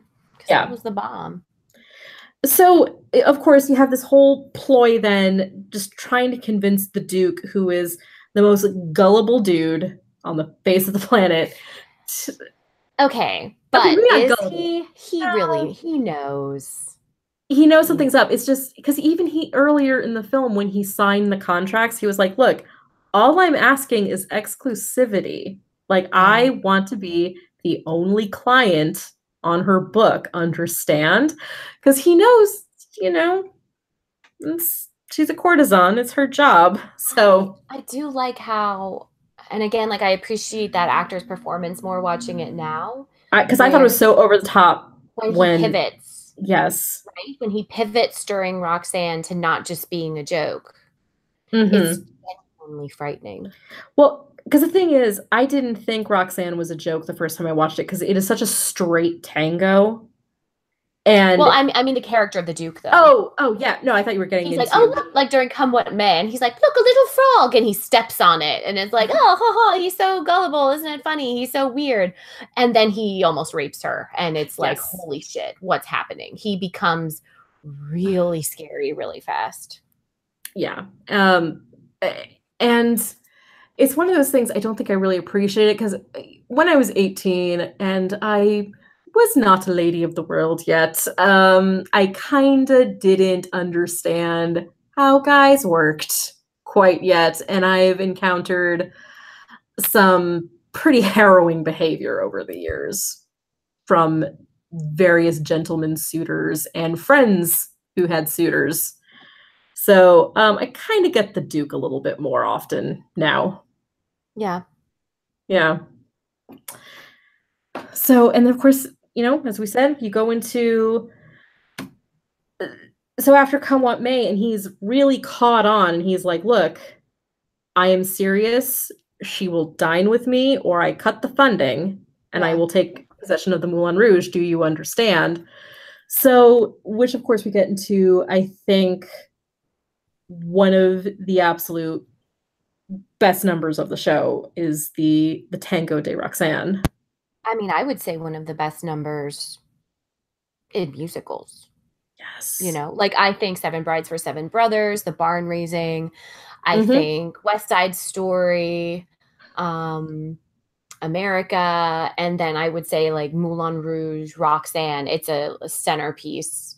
Yeah, well, I mean, obviously, like the love song medley was the centerpiece, but Roxanne was definitely it was sort of like a spiritual descendant of Bob Fosse, right? And it's also kind of the two parts of the movie, right? You have the happy falling in love, but then you have the reality darkness. Yes, because again, it's a number about falling in love with a prostitute and all that comes with it. So yeah, Christian convinced a prostitute to fall in love with him, but now he sort of has to live with those consequences, basically. And they so elegantly choreograph it in this incredible number with a cast of like 100 dancers. I don't know how many dancers were there. It was obviously not 100, but it is just so precise and beautiful, especially in all the intercuts of the attempted rape. Oh, that was so hard for me to watch this time around. I was like very discomforted by that. And I think a lot of that is also Nicole Kidman's performance.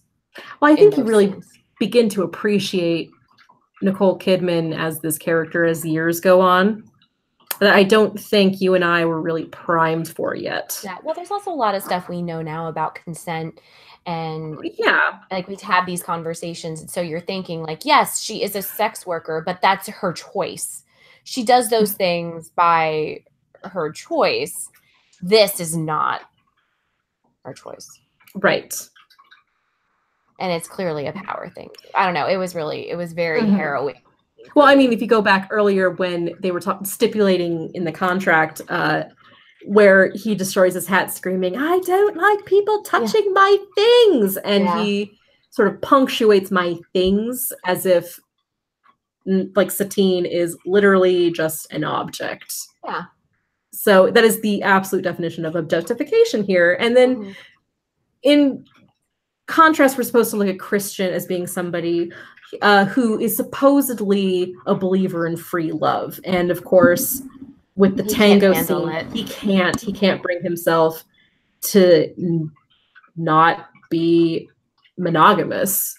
You know, he's like one of those guys who's like, yeah, I'm into poly, that's fine. And then he's like, I can't handle this. Yeah, because she gets more dates than him. Yeah.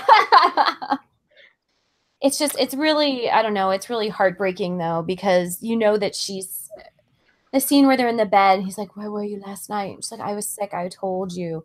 And you know it's true, but he doesn't know how bad it is. And so he distrusts her, and she can't tell him, and you just see where it's going.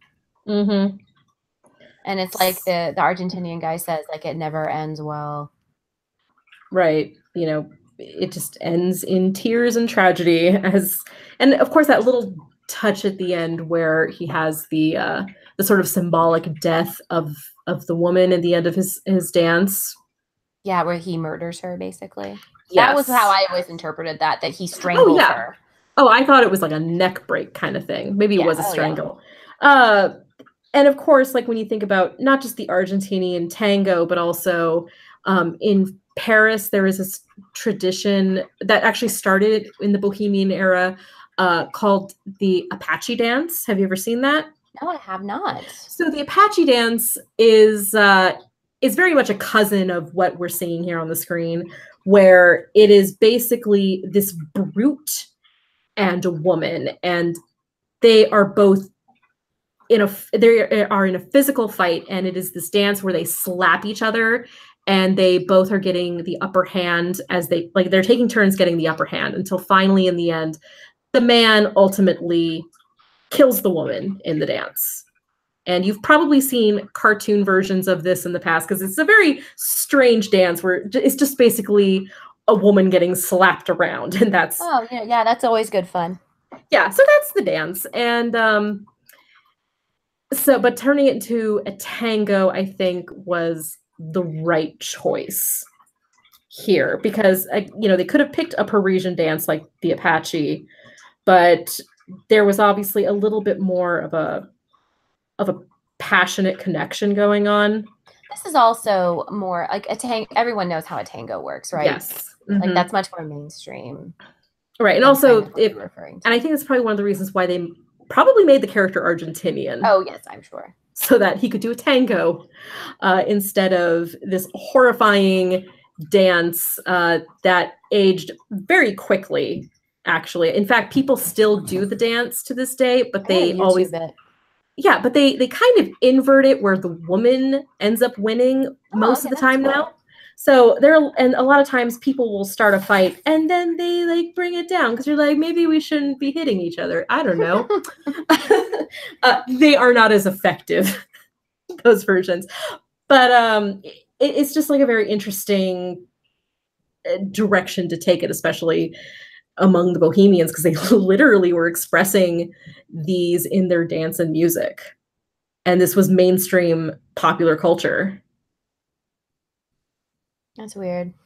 That's what people are going to say about, I don't know, like well, we already know the Macarena is weird. What's like no, I think you can actually look at these things as they're happening and be like, this is weird. I mean, like, people back in the Elizabethan period had problems with Taming of the Shrew. Like, we can't even look at that play saying, oh, good. That makes me feel better, actually, because I think that show is very fucked up. So I appreciate that they also had problems with it.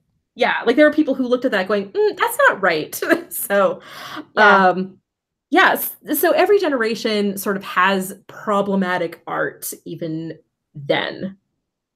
So then, of course, we have this horrific, like, attempted rape scene happen, which immediately goes into her finding out that she's about to die. Even though she's already made her plans. Yeah, that part was really sad too, when like they're both happy and they're gonna run away together. Yeah, like, we're going to go anywhere in the world you want to. It'll just be the two of us. And then it's like, no, you're dying. So you better break up with him, because if you do run away, they are definitely going to kill Christian. So Satine, you're dying. It's one of your tricks. So of course, that's when we get into The Show Must Go On. Jim Broadbent, absolutely killing it. He's so good. He is so good. I know I just keep saying that, but he is. He's so good. I am hard pressed to think of anything that I'm not satisfied with him. And you mean any movie or in this movie? Like he's done bad movies, but he's always a very satisfying character actor. Like, okay, he's this character, but he's perfect the entire time. Dad, like sad sack dad, and then he's like freaking Professor Slughorn. So I just don't know. He's just a genius. Yeah. So we get like, Freddie Mercury would be so happy with how this song is performed. It is so over the top, and it is just so interesting, and I absolutely love it. Like they really get into The Show Must Go On. And it is just so tight, I have to say, as a performance. And this is Satine in her like full on Ice Queen mode. Yes. She's like got to do the best acting of her life, basically. Yep. So of course she breaks poor Christian's heart. I just don't like it, and I just don't like the plot device where it's like people can't just tell each other what's going on. I know, and I was so annoyed with this too. And it's sort of like even with a lot of movies where it's like, oh, I have an arranged marriage, and I'm like, okay, you literally live on a farm in feudal England, so you kind of either have to marry this guy or literally starve to death. There's not much of a choice there. I call it the sitcom plot, where there's some misunderstanding that could be easily cleared up if two people would just talk to each other, but instead it turns into a whole reason for absurdity. And it's like, just tell the truth. You're both supposed to be bohemian who value truth. Why is everyone lying to each other and themselves? And you know what? I think that's part of the problem. Like when you actually look at the themes of bohemianism versus the plot of this movie, everything is subverted. Yeah, but that's probably the point. And I think that is the point because, first of all, she doesn't have freedom. She's a caged bird. She has to lie in order to make sure he's okay. Okay, she's still beautiful. She even dies. Yeah, but she's dying. Her lungs are filling with bloody fluid. So that's not also. So how can she sing? By the way, yeah, let's not get into Okay, movie logic. And then she breaks a heart. So there's no love. Yeah. So then we get into the Hindi Sad Diamonds medley. And so there's this made me a little uncomfortable. I'm not gonna lie. Well, I think that's the point because they basically take this song that she was introduced with, the Sparkling Diamonds number, in this happier moment of the show, and now everything's been inverted, and it's why is the word escaping me? I know what you're trying. It's dark and menacing. And yeah, no. But there's an actual word to describe the tones that it takes. No, it's not a minor scale because it is. It's gonna drive me crazy, and of course, I don't know. I just found like the bunch of white people dressed in Indian. Clearly, but you know what? Okay, so part of it is that what they would have done. Right, because again, there was like an exoticism about it. Orientalism was huge totally. Back then. Like Japan had only just recently opened up for trade, so everybody had a huge hunger for Japanese culture. Same thing with India. Britain was like exporting all the goods to Europe, going, look at all this. I know you're right. I know you're right. It's still just me. Well, first, I'm just like, okay, Nicole Kidman's totally pasty. Like, why is she wearing sari fabric? You know? Yeah. But then, and again, this whole number was basically the reason why he made this movie. Like even the Chama Chama. You were saying about Bollywood, right? Yeah. So even that part, that Hindi singing was actually from a Bollywood movie that was in 1998 called China Gate, and I think that was the film he actually saw in when he was in India doing his research trip in the beginning. So he was just absolutely enamored with this culture. He was like, I need to make a movie with this music. It's amazing. I want to share it with the world. And it just got remixed in with this atonal song, this sort of monster song that they created. That's really interesting. I did not know that. Yeah. And so, of course, we get this very strange play, but it kind of aligns with theater back in the day. I mean, plays were very strange for our modern sensibilities. Not much has really survived from that period. It's not like, I can't really think of much in the way of theater that has survived from back then to today. Like, I can't think of very many plays that we would still be putting on. Mostly for this reason. It was very surrealist. Yeah. So the idea it is definitely lavish, over the top. It fits with kind of what the spectacular, right? Yes. And the idea of Toulouse-Lautrec playing a truthful sitar. I only speak the truth. And not one of his paintings in this whole movie, by the way. Really? I would have thought they would have maybe worked that in somehow. Not one. I looked. There's not enough room. Too much crazy shit happening. Too much crazy. Not one of his paintings, and he's the whole reason why the Moulin Rouge is probably as famous as it is. Yeah.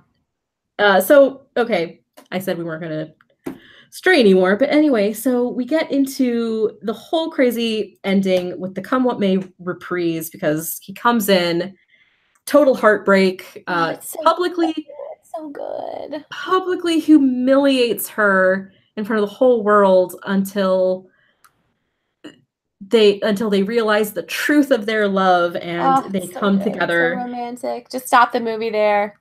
Yes, stop And the oh movie. my God, but I love the part when he like kicks the gun and it And knocks just off the Eiffel Tower. flies across town. Well, it's like because earlier in the movie, when they had finished up the Can number, you had that wide shot of And their hats Paris, fly up. and all the Yeah. hats are flying out. So So basically, again, good. this is Baz just being absolutely absurd, It's so which great I though. love. Because when he does absurdism, he goes all the way. Yeah. So I absolutely love it. And then we get the very sad, sad death and the Nature Boy reprise, and curtain down, the movie's over.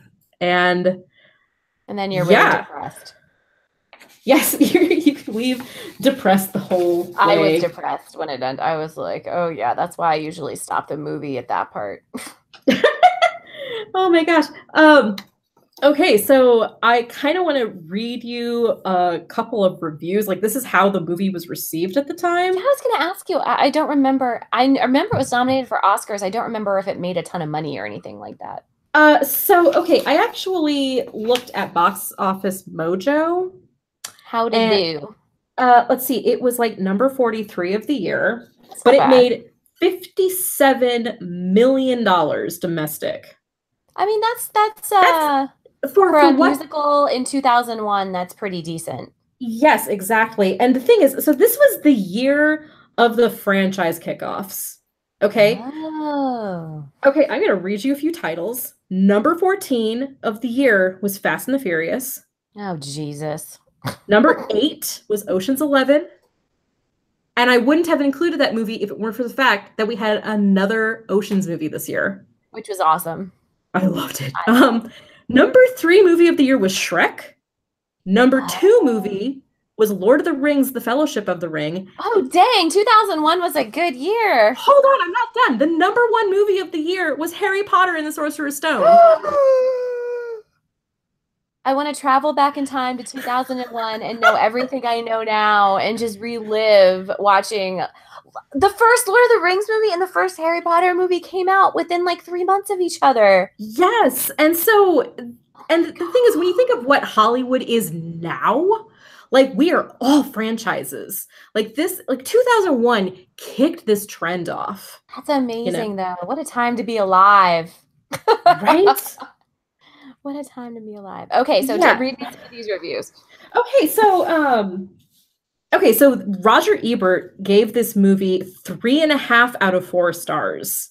And this is what he had to say. The movie is all color and music, sound and motion, kinetic energy, broad strokes, operatic excess. While it might be most convenient to see it from the beginning, it hardly makes any difference. Walk in at any moment and you'll quickly know who is good and bad, who is in love and why, and then all the rest is song, dance, spectacular production numbers, protestations of love, exaltations of regret, vows of revenge, and grand destructive gestures. It's like being trapped on an elevator with the circus. That seems fair. Yep. And I have a second review by David Edelstein when he was writing this for Salon. So first of all, this is the headline: Miracles are cheap. Ooh. So this is the highlight I picked up. Baz Luhrmann is now the king of the miracles are cheap genre, just edging out Stephen Sommers and Oliver Stone. It's an aesthetic that's intended to seem generous, 1,000 climaxes for the price of one, but ends up leaving you starved for a single moment of unhyped emotion. You can barely see the characters for Luhrmann screaming, "Love me! Love my virtuosity!" He's like one of those megalomaniacs who wants to do everything in bed, to the point of getting annoyed when you don't ooh and ah on cue.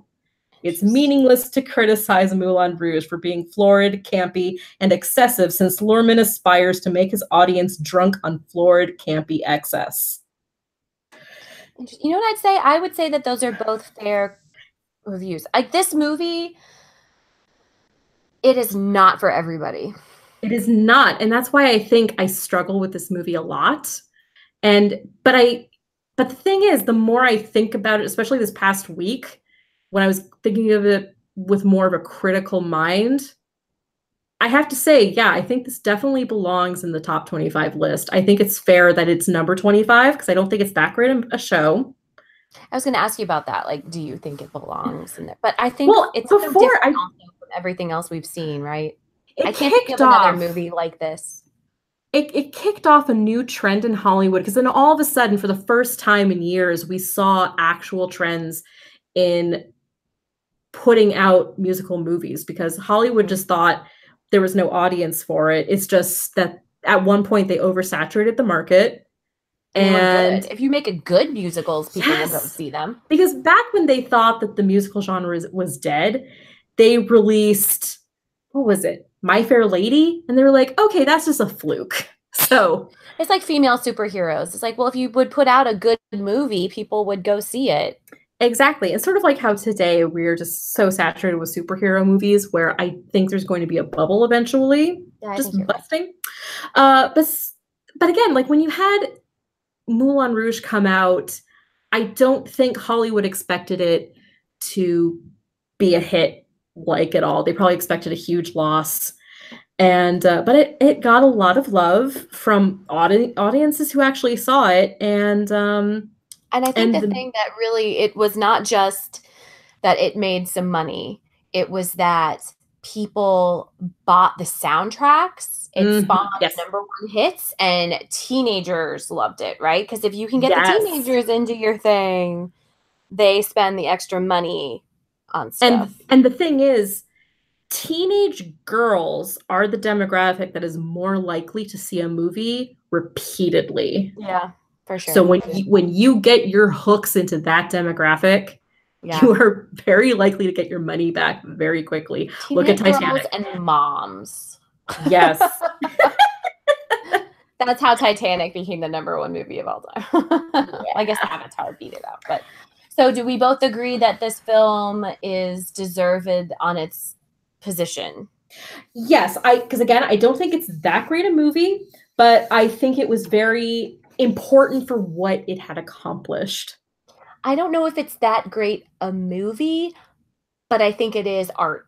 Yes, no, I agree. And before I had such a chip on my shoulder about it, but the more I think about it, I think it's a solid spot, honestly. I agree. Yay! Woo! We agree. Yay. Okay, Maggie. So, if people wanted to find you on the internet, where can they find you? Well, the best place to find me is from the Facebook page of the podcast, which is First Impressions Podcast. I am not on Twitter because to me that is a step too far. I have a job. I don't have time for that. But if you are interested in hearing more of me blathering on about things, check out First Impressions Podcast. It's about Jane Austen and movies and books and all that good stuff. So you can find me there. All right, great. And as usual, you can find us on Facebook at Revue. That is REVUE and Revue. So thank you so much for letting me be a part. I hope that you will have me back to talk about something else sometime. Oh my gosh, you know what I'm going to make you do? Like, I know you said you've never seen this movie before, but you have to see it. I think knowing you're going to love it. Okay, what is it? Funny Girl. Oh yeah, I'm totally into it. Bring on the Barbra Streisand. Let's do this thing. Because I forgot my CD today to listen to on my car ride home from work. So I turn on Spotify, and for some reason, Rain on My Parade was on the Moulin Rouge remix. And that reminded me, I need to talk to Maggie about that movie. Count me in for Funny Girl. And I will trade you Funny Girl for also some Seven Brides for Seven Brothers if that's on the list somewhere, because I love that movie. It's coming up very quickly, and I would love to talk about that movie with you. Okay, great. Yay! Woo! All right. Thank you so much for coming on. I am going to cut the hell out of this this podcast. That's fine. Yeah, we went on a few tirades and tangents. But honestly, that's what people like. Exactly. Like, I'm not going to cut too much. Most of the gaps of me trying to control my dog. So I find that between like 90 to 100 minutes is usually pretty good. Yeah, pretty much. I think we're pretty good. Like, I'll probably cut out some of the ums and the dead air. Yeah. Well, thank you for letting me be a part of it, though. It was super fun. And I actually learned quite a lot. I'm very impressed by your knowledge. Oh, one piece of trivia I meant to drop and I forgot to. So another thing about the Moulin Rouge as of today, they serve more champagne than any other venue or restaurant in the world. That is serve amazing. 240,000 bottles of champagne a year. Oh my God. Oh, that's amazing. I want to go there. Yeah. One day I'll go to Paris. One day I'll go to Paris too. Yeah. And we forgot to talk about Pussycat Dolls and like the whole burlesque movement that began because of this movie. Shit. You know what? Let's just talk about that real quick. I'll cut that into this. Okay. Oh, so okay. Or not. I could just add that. I just think we have a lot already. That's true. I'll add that to show notes or something. Yeah, totally. You can add a video. I'll do a whole thing. All right. So I think that's it. I'll talk to you later. Okay, thanks. I had a really good time. Good luck with your editing and everything. Thank you. Bye.